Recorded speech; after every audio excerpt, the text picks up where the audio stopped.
ये तो है मस्जिद का माहौल, और हमारे घरों का माहौल भी बड़ा तलख है। और बिलखुसूस ये जो ससुराल का माशरा है, ये तो इंतहाई जालिम माशरा है। मैंने कैम्ब्रिज यूनिवर्सिटी की रिसर्च पढ़ी है, वो कहते हैं 60% बेटियां ससुराली रवैयों की वजह से दुखी हैं, और हम कदम कदम पे जलील करते। चीनी का कप टूट जाए ना बहू से, तो हम कहते घर से लाई होती तो तुझे कदर होती। जो माँ ने दिए वो इस्तेमाल करो। किसी बात पे बात बढ़ जाए तो कहते बुलाओ इसके पिछलों को। सामने बैठे बूढ़े और तड़ तड़ जुबान चलती है, ये सिखा के भेजा। अच्छा, उसे तो किसी ने नहीं सिखाया, तो आपको किसी ने यह भी नहीं सिखाया कि घर में आए हुए मेहमान से बात किस लहजे में करते हैं। और फिर वो बेचारे आखिर पे अपने सर से पगड़ियां उतारते हैं और पाँव में रखते हैं। बूढ़ी माँ दुपट्टा पाँव में रख देती है, और फिर वो रौनक भरा लहजा होता है, ये आखिरी बार है, आइंदा हुआ तो इसको अपने घर में रखना। और फिर वो कमरे में जाके बेटी के आगे भी हाथ जोड़ते हैं कि बेटे सुर्ख जोड़ा पहन के आई थी, सफेद पहन के कब्रों में चले जाना। वो भी कहती है ये कैसे माँ बाप है, कभी मैं घर की रौनक थी, जिगर का टुकड़ा था, और आज ये मुझे यहां मरने की दावत दे रहे हैं, मजबूर कर रहे हैं मुझे। उन्होंने मुझे मारा है और मेरे सामने इन्हें भी रुसवा किया है। ये कैसे माँ बाप हैं। वो क्यों कहते हैं अपनी बेटी को बेटे सुर्ख पहन के आई थी, सफेद पहन के कब्रों में चले जाना? वो इसलिए कहती है कि तलाक याफ्ता बेटी को हमारा माशरा कबूल नहीं करता। हम कहते हैं जरूर इसमें कोई ना कोई गलती होगी। और कभी उस कमीने से भी पूछा जिसने तलाक दी है? लोग हमारे पास मसाइल लेके आते हैं, छोटी छोटी बातों पे तलाक दी जाती है, कोई इतनी बड़ी बात नहीं होती। और माँ बाप ये भी कहते बेटे अगर तू तलाक लेके आ गई ना, तो तेरे पीछे 2 छोटी बहनें बैठी हैं, उनका कोई रिश्ता कबूल नहीं करेगा। और कुछ बेटियां दुखी हैं, ताने उन्हें मिलते हैं जहां वो बात जो है वो खामोशी से बर्दाश्त करती है, वरना वो अपने माँ बाप की बात बर्दाश्त नहीं करती। लेकिन कुछ बाप और कुछ भाई ऐसे होते हैं, जिन बहनों के भाई शराबी हो, जिन बेटियों के बाप शराबी हो, कुछ ससुराल वालों से दुख तो मिलते हैं और कुछ ताने मिलते हैं। शराबी की बहन कहलवाती है, शराबी की बेटी कहलवाती है। हाथ जोड़ के कहूंगा खुदा के लिए अपनी बेटियों के हाल पे रहम करो। वो तो बेचारी पहले ही बड़ी दुखी है, सारी जिंदगी दुख सहते सहते कब्र में चली जाती है। और अच्छा, अगर औलाद ना हो तो हम फिर भी नहीं जीने देते। हम कहते बेटे तेरे लिए बहुत सारे, तेरे लिए लड़कियों की कोई कमी नहीं। और ये गुड्डी गुडे का खेल है, ये कोई टिश्यू है जिसे यूज किया और फेंक दिया। औलाद ना हो तो फिर भी नहीं जीने देते, और अगर औलाद हो तो सिर्फ बेटियां हो तो फिर भी नहीं जीने देते। अल्लाह ने मुझे बेटी दी और अल्लाह से मांग के मैंने ली। मेरे साथ वाले कमरे से रोने की आवाज आई तो मैंने माँ जी से कहा देखे चल माँ चल बसी या बच्चे को कुछ हुआ। उन्होंने मुझे आगे बताया कि चौथी बेटी हुई है। और तकदीर से क्यों उलझते हो यार।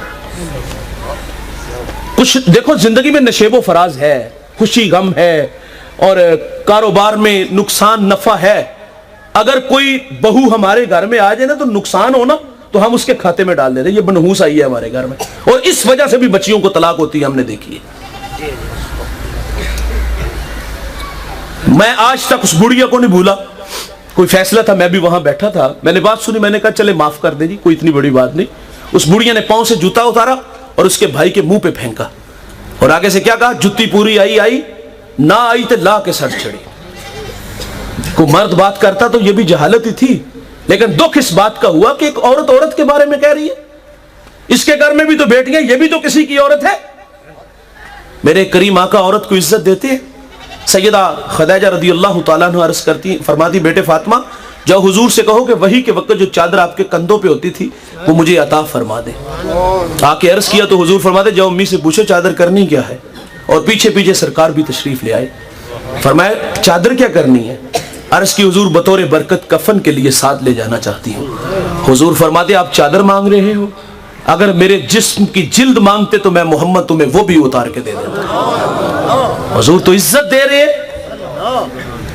सैयदा आयशा पानी नोश फरमा रही हैं, हुजूर फरमाते इसमें कुछ बचा लेना, बचा लिया गया। अब हुजूर फरमाते अब ये फरमाएं कि कहां लब रख के पानी पिया। अर्ज की हुजूर यहां लब रखे, तो हुजूर वहीं लब रख के पानी पीते। मेरे करीम आका तो औरत को इज्जत दे रहे हैं यार। एक बात याद रखिएगा जवानों, मियां बीवी और तीसरा अल्लाह, जब तक ये तीन होते हैं घर नहीं उजड़ते। हमारी जिंदगी में जब कोई चौथा बंदा आता है तो घर बर्बाद हो जाते हैं। मुझे एक दोस्त कहता है मेरा फैसला मेरे बहनोई और मेरी बड़ी हमशीरा करेंगे। मैंने कहा बहनें माँ का रूप होती हैं, बहनोई भी इज्जत की जगह पे है, लेकिन आपसे सवाल है कि आपके मुंह में दूध के दांत है। या अभी तक आप फीडर पीते हो? यार हम फैसला करने की ताकत भी नहीं रखते। और यार कुछ बातें जाने दिया करो। कमरे की आवाज को क्यों बाहर लाते हो? दो खानदानों को आमने सामने क्यों लाके खड़ा करते हो? हुजूर फरमाते तुम्हें औरत की अगर कुछ बातें अच्छी नहीं लगती, कुछ अच्छी हैं, वो देख के दरगुजर कर दिया करो। लेकिन हम कहते बुलाओ जब पिछलियां। मेरे नबी फरमाते तुम्हारे 3 बाप हैं, एक जिसने जन्म दिया, एक जिसने तालीम दी, और तीसरा जिसने तुझे बेटी दी। और ससुर को भी बाप समझा करो यार, उसकी मां को भी अपनी मां समझो यार। बाहर हम बड़े अच्छे अखलाक के मालिक हैं, घर में हमारे लहजे फिरौनी है। सारा दिन आपकी राहों में बैठी होती हैं और हमारे आते ही तेवर बदल जाते हैं। कानों के इतने कच्चे लोग हैं हम यार। किसी ने हकीम लुकमान से कहा था कि आपने लोगों का इलाज किया और लोगों को शिफा कैसे मिली? कहा मेरे पास 2 पुड़ियां थी जिससे मैंने लोगों का इलाज किया है और बहुत जल्द उससे उस लोगों को फायदा हुआ है। कहा वो कौन कौन सी थी? कहा एक मोहब्बत और दूसरी इज्जत। किसी ने कहा हजरत अगर फर्क ना पड़े तो फिर क्या करें? तो आप फरमाते मिकदार बढ़ा दिया करो। यार थोड़ी सी मिकदार बढ़ा के तो देखो। तुम्हें नहीं उसकी बातें अच्छी लगती, कभी मुस्कुरा के मिल के तो देखो। तर गुजर का तावीज अपने दांतों के नीचे दबा के तो देखो यार। मोहब्बत बढ़ेगी, मोहब्बत देने से मोहब्बत मिलती है। हम चाहते हैं ना कि हमें बीवी मिले, खूबसूरत मिले, नेक सीरत मिले, फरमा बरदार मिले, तो ये खूबियां अपने अंदर भी पैदा करो। आप भी फरमा बरदार बन जाओ, आप भी खिदमत गुजार बन जाओ, तो घर बर्बाद नहीं होंगे, घर संवरेंगे। यार 2 के बाद 3 होते ना, बच्चे आ जाते हैं। हमें अपनी आदत को छोड़ देना चाहिए, बच्चों की तरफ देखना चाहिए। तो फरमाया किसी को शर्मिंदा ना करना। आखिरी बात गुफ्तगू समेट लेता हूं। मेरे करीम आका सल्लल्लाहु अलैहि वसल्लम की इक्तदा में साहबा नमाज के लिए खड़े, जमात का टाइम है, एक साहबी की हवा खारिज होगी। अच्छा अब वो उठने लगे हैं, जाहिर उठ के सफ से बाहर होते तो सुबकी महसूस करते, शर्मिंदा होते। अभी उठने ही लगे थे, इस बात से हम बहुत कुछ सीख सकते हैं। अभी उठने ही लगे थे कि हजरत अब्दुल्ला इब्न अब्बास रज़ी अल्लाह तआला अन्हु अर्ज करते, हुजूर अगर इजाजत हो तो हम सब जाके वजू बनाएं। अब क्या खबर कि किसकी हवा खारिज हुई है, शर्मिंदा ही नहीं होने दिया। तो दोस्तों अपने रवैयों में हुस्न पैदा करो। जिस कदर अखलाक अच्छे होंगे अल्लाह के यहाँ इज्जत तौकीर बढ़ेगी। तेरा अखलाक देता है पता तेरी बुलंदी का, तेरा ये झुक के मिलना कह रहा है आसमां तू है।